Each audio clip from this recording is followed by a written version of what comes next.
David McCreight of Collision Resources. Collision Resources has been actively helping repairers improve their processes for more than 20 years. It's likely you're watching this video after reading the ABRN article about understanding your work-in processes' impact on cycle time and production throughput. I welcome your feedback, and I hope we can help you come to a new understanding of how important controlling your work-in process is to your operations' success. This presentation will cover how to find your shop's work-in-process sweet spot. While we may not be able to calculate the exact number of vehicles to have on site, we can learn what a sweet spot should look and feel like. Understanding the relationship between work-in-process, daily production, and cycle time measured in touch time. How each additional vehicle on site reduces touch time, and finally, understanding the tipping point in which each additional vehicle decreases the daily hours produced. Think traffic jam in a shop. Let's create a scenario of high production per vehicle in your shop. If we start with no vehicles in your shop and we add one car to production, one car with 20 hours of repair, you have all of the resources available to repair the car, all your employees, space, equipment, approvals, and parts. It's not going to be waiting for anything. You can put the full force of your shop towards repairing one vehicle. How fast will this car be repaired? Now let's add another 20-hour car to the shop. We now have two cars going through the shop at one time. We still have all of our resources available, but you are dividing your resources in half. You split up your team and other resources. As long as you have all the parts and approvals, you should have more than enough resources to be able to produce the repairs very quickly.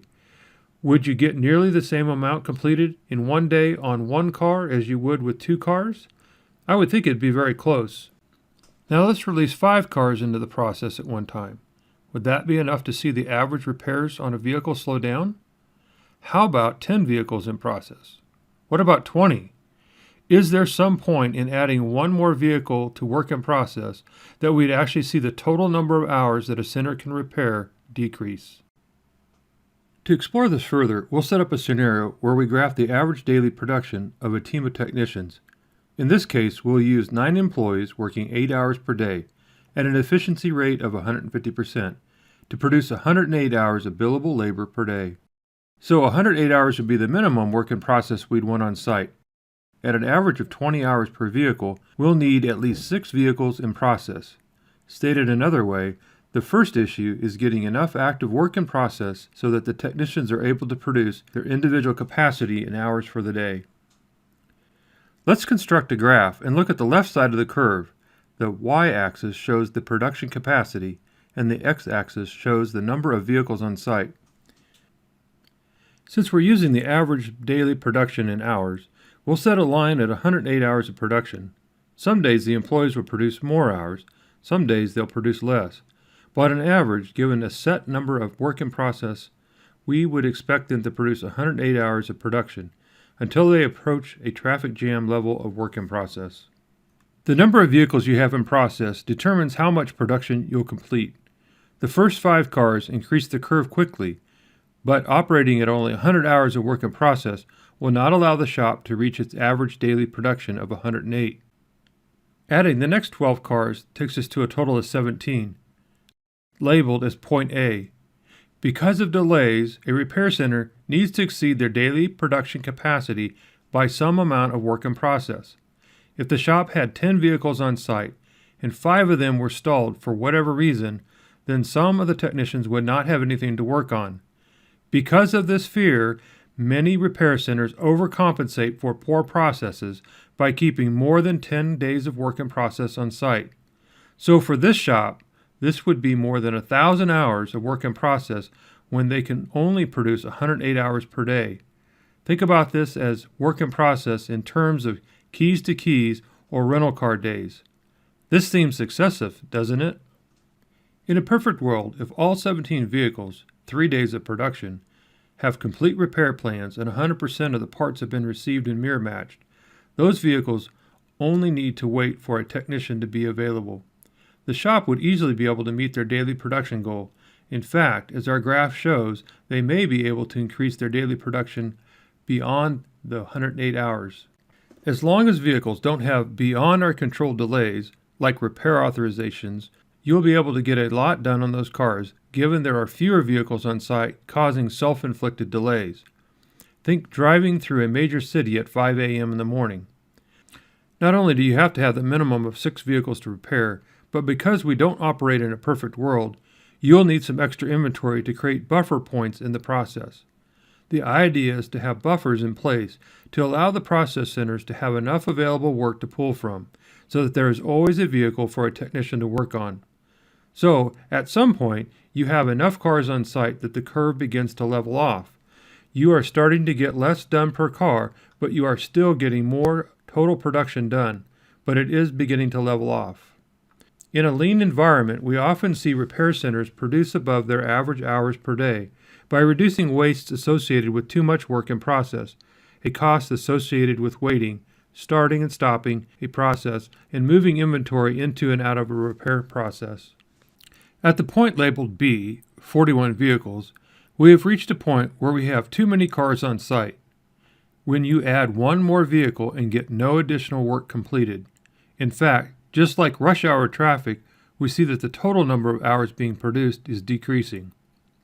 While we don't know all the variables that go into calculating the curve, we do understand we need a minimum amount of work in process to keep everyone producing their maximum number of hours each day, and we can reach a point of having too much work in process, so much that we can actually reduce the number of hours that we produce a day. Your overall productivity actually doesn't increase because you've added one car, but instead decreases as a result of adding one more car. Point B is when you have added so many vehicles that you are now wasting time moving cars around. People are in each other's way. You can't keep up with the paperwork, parts are stacking up, and you can't even get into the parts room. There are many things going on, and you just can't keep up with the chaos. Even finding a place to park a car on the lot becomes a challenge. The phone calls from people wanting to know why and when they will get their car back becomes a full-time job. At this level of work in process, the more cars you add to the process will result in less and less hours being produced. Let's dig a little deeper into the calculation of touch time. In this case, touch time is the average hours produced per car on average per day. We find this calculation by taking the number of hours that we can produce in a day divided by the number of cars on site, and the product is the touch time on average per car per day. In our case here, the 108 hours that we can produce as a team divided by the number of cars on site, which is 29, and the result then is a touch time of 3.7 hours of production on average per day per car. If a repair center wanted to increase their touch time, there's basically two things that they can do. One is increase the number of hours that they can produce in a day, or decrease the number of vehicles they have on site. Those are the only two options you have if a shop wants to increase their touch time, the number of hours that they get produced on average per car per day. Touch time can be calculated for every combination of hours produced to vehicles on site. This chart lays out the range of vehicles on site from 1 to 59. After the first 5 vehicles, we see a steady decrease in touch time. Referring back to our original graph, points A and B are both highlighted. Again, looking for the sweet spot puts us in the range of between 17 and 41 vehicles, with a more desirable cycle time driven by fewer cars on site. A key takeaway from the chart is after the first 5 vehicles, touch time per vehicle decreases. So, to move toward a best-in-market touch time, a repairer must increase the number of hours the business produces a day, or reduce the number of vehicles on site, work in process. Another way to display this relationship is to graph the touch time related to the number of vehicles in process. Based on our first graph, we have added a red line to show the compounding impact of too many cars in process. At 41 vehicles, the touch time decreases at an accelerating rate, emphasizing the need to control excess work in process. In overlaying the original graph, we see 17 vehicles in process results in approximately 340 hours and produces an average touch time of 6.4 hours per day. This cycle time would easily put a repair in the top 10% of repair facilities. Operating at this level and producing 108 hours per day would require a repair to have excellent processes and very few vehicles waiting in an inactive work in process status. Again, as we try to visualize the sweet spot, we know we do not want to have more than 41 vehicles or 820 hours on site. At this level of work in process, we expect the touch time per vehicle to be 2.6 hours. Each additional vehicle beyond this point will likely impact the total number of hours the shop can produce negatively. The middle point of the graph is 29 vehicles in process. If given a choice, would a repairer want to operate on the left or right side of 29 vehicles? I think the answer is to the left, because the repairer is able to produce the same number of hours per day with fewer vehicles on site. At this point, then, they're rewarded with a better cycle time.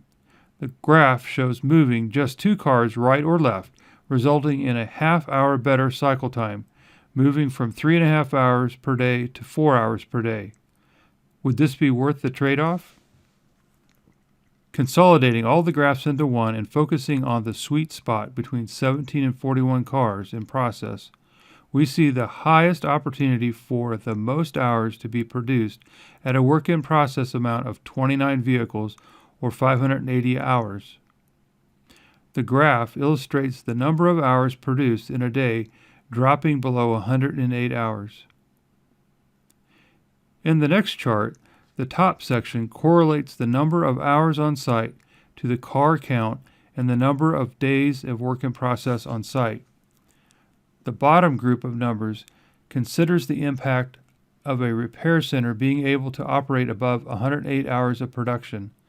The ability to produce above 108 hours is due to better processes due to work in processes being in control. At the peak, we see an additional 10 hours or 9.3% increase in the number of hours that a repair can produce in a day. One final thought for you to consider when thinking about your sweet spot. Would you be willing to give up 0.7% of production hours per day to gain a 5% increase in cycle time? The chart shows this kind of impact when we move from 29 vehicles on site to 27. I think this is something that we should consider the next time we grab the keys and add more work to an overloaded repair center. I hope the concepts presented here have challenged you to want to work actively to manage your work in process. One of the first steps might be to calculate your sweet spot. If you would like me to help you with this calculation, please reach out to me. Your next step might be to implement a process to monitor and automatically control your work in process. The CR Auto Scheduler works to get the right car into your facility at the right time. The auto-regulating work in process adjustment tool effortlessly keeps your organization operating near your work in process sweet spot. Please let me know how I may help you.